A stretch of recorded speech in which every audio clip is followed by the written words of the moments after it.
Hi from me, Scott Whitley. Welcome to this free exclusive bass video lesson on the subject of recording bass guitar. Now, I produced this particular video lesson as a direct response to somebody that asked me at some point. I can't remember who it was now, but they did ask me, you know, could I do a video on the subject of recording bass? So here it is. Obviously, you know, over the years there have been many fantastic recordings of you know, that have included bass guitar, millions and millions, and you know, everybody's got their own take on how to do things. A lot of people, you know, insist that it involves a lot of very expensive preamps and DI boxes and things like that. Some people think that you know, you can only really get a good tone if you use an amp and mic it up. Others, you know, religiously use DI boxes. Well, you know, I'm going to give you my breakdown on the whole thing and my take on it, and hopefully, even if perhaps not everything's for you, hope you can take a lot from it, you know. So the first thing that you should consider when you're going to record is the condition and setup of your instrument and your strings. Okay, so it often gets overlooked. You've just been gigging your bass away for weeks, months even, excuse me, and your strings might be really dull and old. The bass might have, you know, a bad setup, like it's got you know, a buzzing fret or a string that's louder than the others and things like that. So let's just have a look at one by one the things you should consider. As I said, first and foremost, strings. If I'm recording something special, and particularly, you know, when I'm doing my videos, I always make sure that my strings are nearly new at least, and if they start to sound off, I'll either use a different bass or change the strings. And the same with any recording, particularly if it's something that's going to be there for years and years. You know, if it's you know, if it's something that's important to you or important to the person who's booked you. And if you're into using flat wound strings, you know, that kind of thuddy kind of tone, quite often a new set of flat wounds isn't really going to make that much difference. It might even detract from the kind of tone you're trying to get if you're just literally trying to get that deep thud kind of thing. But overall, even if you don't like a bright, ringy, zingy kind of sound, a new set of strings will have a lot more life and character to them. They'll cut through in a mix a lot better. Again, even if you're playing through an amp with a big 18-inch speaker or something and using a lot of bottom end, it'll still have more character and will sound much tonally rich. You know, the harmonics will be much richer in the sound with a new set of strings. So bear that one in mind. And obviously, if you put the strings on, which I recommend actually, just before the session, give them a good old play to make sure that they're not going to be slipping during your takes. One thing I do when I put a brand new set of strings on, two things I do actually. The first is to get the string and just pull it really hard like this. Okay, not overdo it, don't want to snap it, and just do that with each of them, like that, and then tune it up, and then do it again, and you should find that this start to stop slipping and detuning after a few goes of that.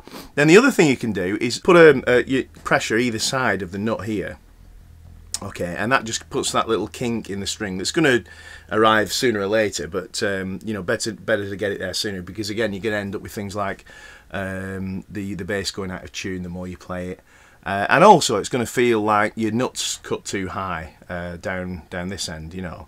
And you can do the same over the bridge as well. Just here, just give them a good push there, just this side of the bridge. Okay, and again, when you've done that, give it a tune up, give it one more go, give it a tune up, and you should be rocking. Tuning, yeah, make sure you've got a good tuner always handy on a session, even if you're at home, whatever. Just make sure your tuner's just there ready to check before each take. Okay, number of times, you know, I've done a good take in the past, and then it's just slightly out. You know, a lot of the times these days it can be easily repaired with things like auto tune, but you know, better to get it right, obviously, from the word go. Intonation's another one. You know, the intonation of the bass, i.e. this adjustment that's done with this screw here, so that you know, if you're playing any notes higher up the neck, they're not going to go out of tune. I'm not going to cover exactly how to set your intonation in this lesson. There's plenty more video lessons on that subject, but just check your intonation. It's really easy to do, especially if you've got a tuner. Neck relief, okay, that's the bow in the neck. Now this might be something you want to check, you know, a few days leading up to the session. Again, I'm not going to go into how to set that here, as the whole discussion on that, but just make sure that you've not got too much relief, that your bass is nice and comfortable to play, but it's not rattling and buzzing, you know. Again, search out some video lessons, or maybe Google how to check the relief in your neck and how to adjust it. One really important one that you need to check is pickup height. Okay, so that's the distance that the pickup's sitting from the strings. Now, if the pickup height is wrong, so let me give you an example. Let's say it's really close to this G string, but it's miles away from the E, you know, it's set back like that, okay, then it's pretty obvious, isn't it? The G is going to be a lot louder than the E, okay? So, you know, how to check that is just plug your bass in and just kind of, just pick a fret maybe halfway up the neck. And just play, you know, a note on each string and just see how the volume changes between the G and the E, okay? And if you hear a drastic difference, then just adjust your pickup accordingly. So if you find that your E string, say, is a lot quieter than the G, then usually that just means you want to unscrew this side of the pickup, you know, anti-clockwise, to let it come out and come a little bit nearer the string, okay? If you find that that you've got that situation like the G is louder than the E, and when you look, the G side of the pickup is nearly touching the string, then do the opposite, actually take that just slightly away. You know, you want to be looking at, I mean, again, there's lots and lots of information on this on the internet, but, you know, maybe kind of, I don't know, between 1/8 of an inch and just less than 1/4 of an inch, you know, it's a very small gap, okay, but that's all you need to do. If you've got some string imbalance volume-wise, that's what you need to do, okay? So you've got your instrument sorted, and obviously the next question is, how are you going to get the sound of the bass from here, you know, into the recording software? And one of the big questions is, are you going to use an amp, or are you going to just go DI? And my answer would always be now, DI. Okay, I don't personally see there being any point in using an amplifier, because there's some fantastic amp simulator software plugins. I use a thing called Amplitude 3. I'm using it at the minute. Guitar Rig's another one. There's one called Warp, a VST one.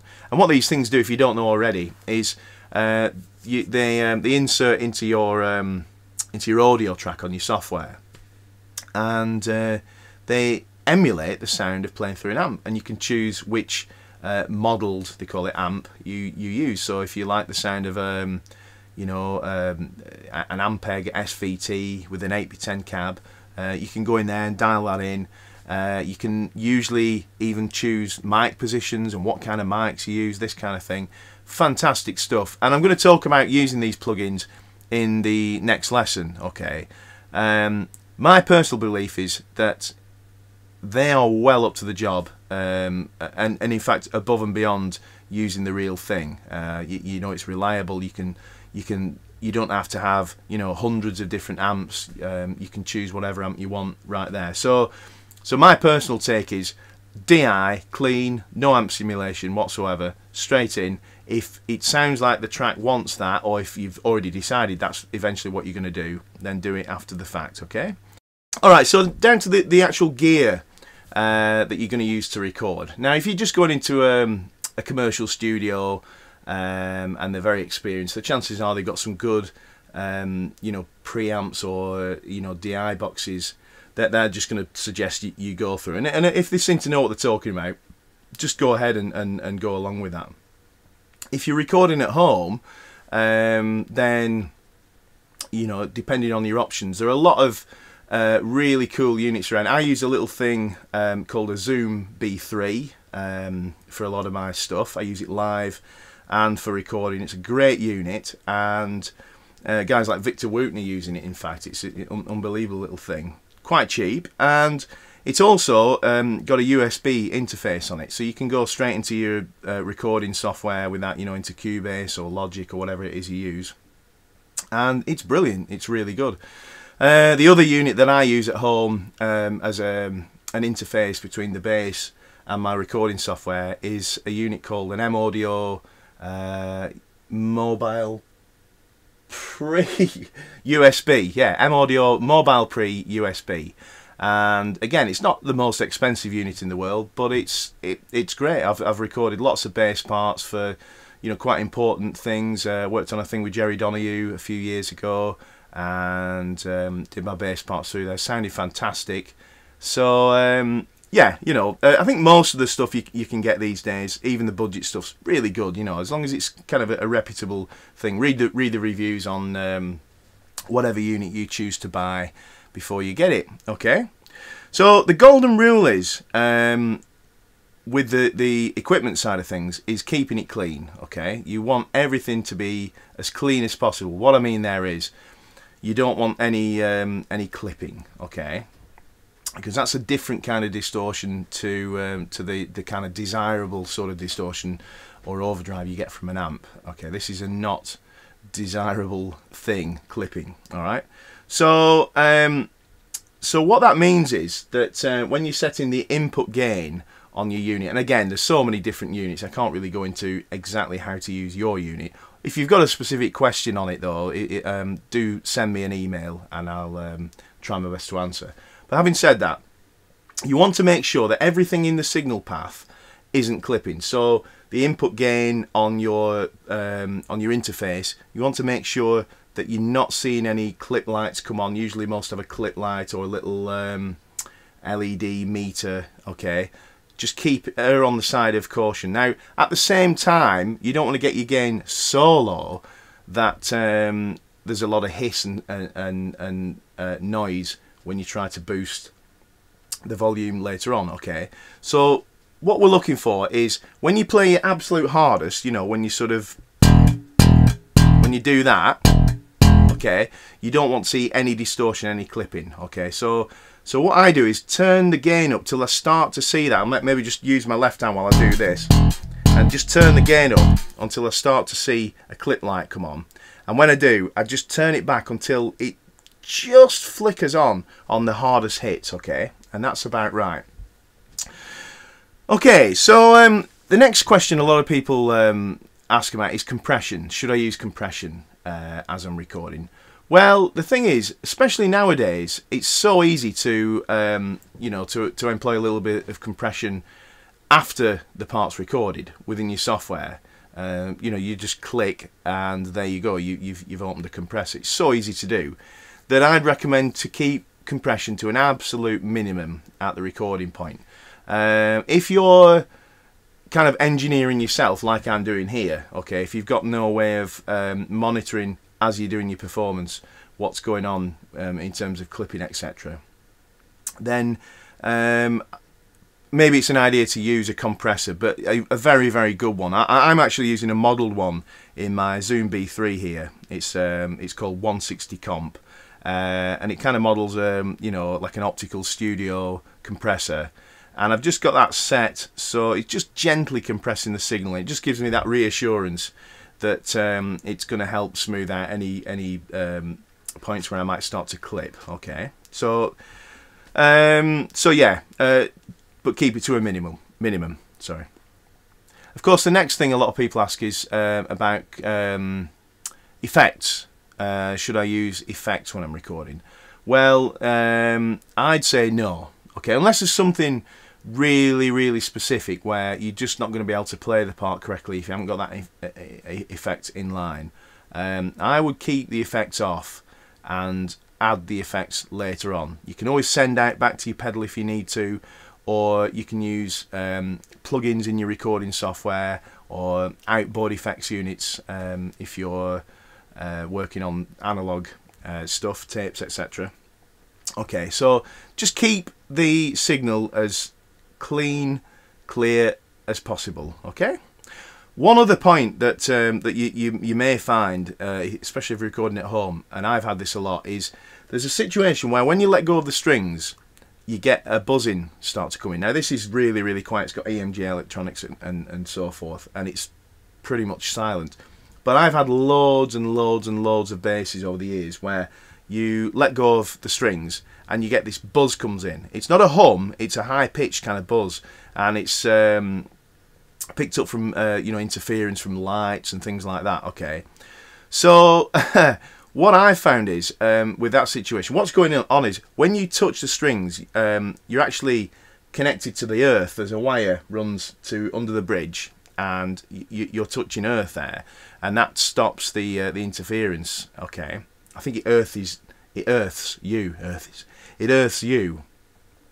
so that you know, you're not sort of inducing that buzz into the pickups. Okay, so what I find you can do is you can either make up a dedicated earth strap. You know, you can get one of these fancy earth straps and just have it on your ankle or your wrist or something. But another way I've found is if you can just plug a jack lead into something that's not being used, like a headphone out or something that's connected to the equipment you're using. And just basically, I know this is going to sound crazy, but just shove that the jack lead something like in your sock or something, so just so it's touching you, and even when you let go of the strings, you're not going to get any clicks or pops or buzzing. Okay, so that's a top tip, that. Okay, so now we're going to talk about monitoring, how you hear your bass as you record it. Okay, my personal preference and my recommendation is always for a good pair of headphones, headphones that produce a nice fat bottom end. You know, you can really almost sense the low frequencies in the bass. And the reason for this is, oh sorry, the other option you could use is good in-ear monitors like these. These are Shure ones, sort of mid-price ones. They're excellent as well. And the thing I like about using headphones is that as you're recording, if you're playing to a click or a drum track, you can just really tune in on what's going on. You know, there's no distraction. You're not getting any kind of room sound, or there's no delay from the speakers to your ears, that kind of thing. You're just really in direct contact with that that performance. Okay, so that's something I would highly recommend. And you want your bass to be at a level where you can play comfortably. You're not having to dig in really hard to hear yourself. At the same time, you don't want it so loud that it's almost off-putting and you're feathering the strings. Okay, just want it at a nice volume where you maybe have to slightly dig in for certain points, but only slightly. And as I say, you can play comfortably and relaxed. That's the important thing. Okay, so so the performance itself, when it comes to actually preparing for doing the actual performance, the bass part. Okay, assuming that you've learnt the part, you know what you're playing. The important thing here is to make sure that you're getting the correct tone. Okay, so the important thing there is that you're using the correct technique. That, as I said before, you're not digging in and playing too hard. Okay, that you're nice and relaxed. You're getting a good feel. As I say, the tone thing is a big one, because there are so many tones, aren't there, available on a bass. I mean, this thing here, it's got 2 pickups. You know, many basses other than P basses now have two pickups. So just with all the EQ set flat, so that I've just got the volume up. If I put it on here,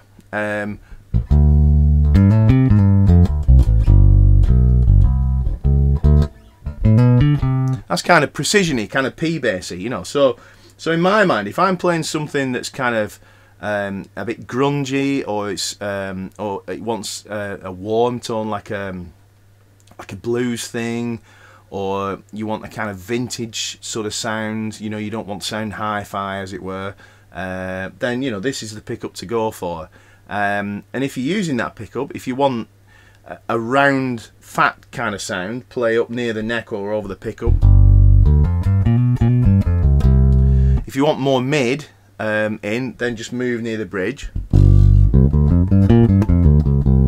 Okay, so you get a lot of tonal variation there.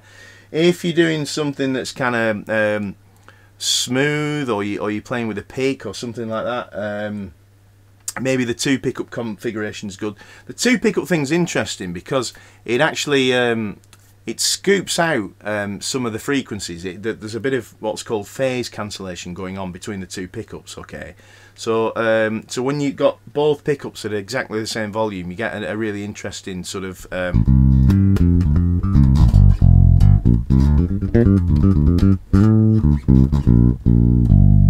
if you can hear that, you know, this kind of cool kind of scoop sort of sound, and that can work well, as I say, on kind of smooth sort of tracks, you know, pop stuff, really good for pop stuff.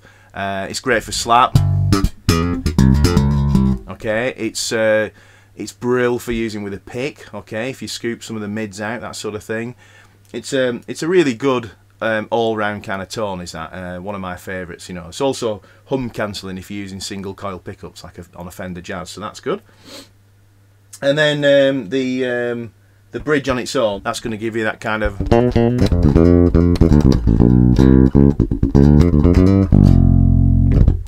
honky kind of sound. Guys like what's the bass player called? Is it Fraser out of Free? You know, he used that kind of tone, and Jacko, you know, those guys. A lot of pop stuff in the 80s had that really honky kind of tone. So it's a good one to have in the bag. Okay. So just get the tone sorted at the instrument, okay? Get the sound sorted at the instrument.